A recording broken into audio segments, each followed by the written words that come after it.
Assalamualaikum warahmatullahi wabarakatuh. Salam sejahtera, jumpa lagi dengan saya di channel Alam Segar, channel yang membahas tentang usaha bisnis toko sembako atau toko kelontong. Terima kasih bagi yang sudah mengklik video ini dan bagi yang sudah subscribe di channel Alam Segar. Semoga dapat memberi manfaat bagi kawan-kawan yang juga tengah membangun bisnis toko sembakonya.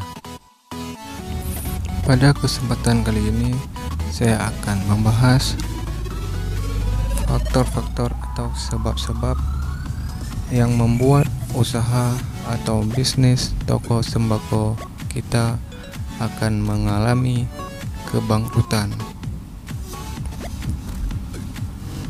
Di sini saya akan membahas 5 sebab yang akan membuat toko sembako kita mengalami kebangkrutan.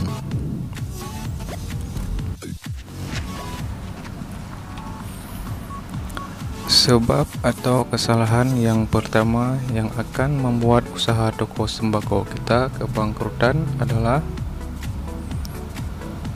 yang pertama sekali, judi.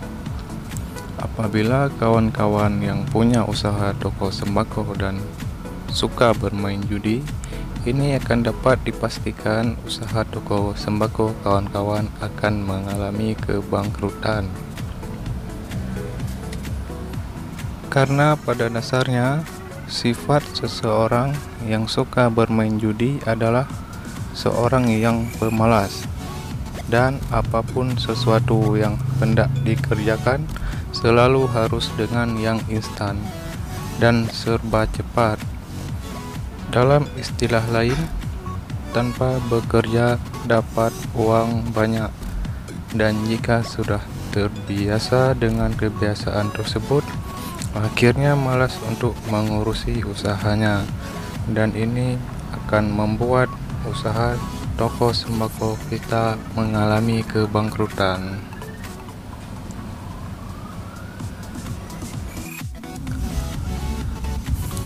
Lanjut ke sebab atau kesalahan yang kedua adalah terlalu cepat puas. Apabila pada saat usaha toko sembako kita sudah semakin laris, sudah ramai, maju, dan semakin besar, kita merasa puas dengan usaha kita dan merasa sudah yang paling sukses.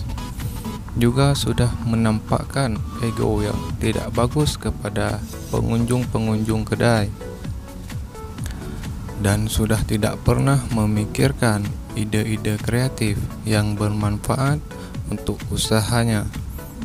Juga tidak mau beradaptasi dengan lingkungan. Apalagi dunia sudah semakin canggih, karena dalam beberapa tahun yang akan datang pasti usaha kita akan ketinggalan. Ini juga akan menjadi sebab usaha toko sembako kita mengalami kebangkrutan. Kesalahan yang ketiga adalah menabung. Apabila Anda tidak pernah menabung dari penghasilan usaha toko sembako Anda, walaupun usaha toko sembako Anda omset atau keuntungan puluhan juta, bahkan bisa mendapat ratusan juta rupiah yang dihasilkan dari setiap hari oleh toko sembako kita, tetapi jika kita tidak pernah menabung, tentu saja usaha kita akan mengalami masalah. Jadi, ketika usaha kita sudah mengalami yang namanya penurunan atau minus, tentu saja usaha kita akan memerlukan suntikan dana untuk bisa memulihkannya kembali. Pasti kita akan kebingungan, ujung-ujungnya pinjam modal. Sudah pasti ini akan menjadi suatu beban yang berat untuk usaha kita. Kalau kita tidak mampu menutupi utang-utangnya, akhirnya usaha kita mengalami kebangkrutan juga.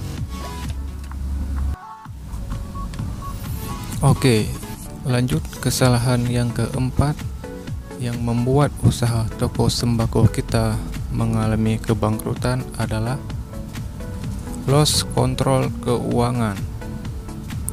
Apabila kita tidak mengontrol keuangan atau keluar masuknya keuangan toko sembako kita, ini juga akan mengancam usaha toko sembako kita. Uang adalah hal yang sangat berperan untuk berdirinya suatu usaha. Kalau kita tidak pandai dalam mengaturnya, tentu akan mengalami yang namanya kerugian.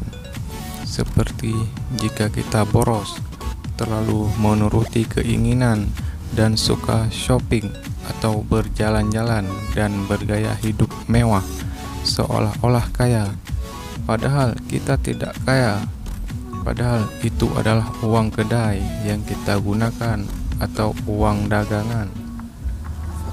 Jika terlalu sering dan banyak menggunakan uang tersebut, maka usaha kita akan mengalami penurunan juga, akan membuat usaha kita mengalami kebangkrutan. Yang terakhir, yang kelima adalah kesalahan yang fatal dalam usaha toko sembako adalah hutang.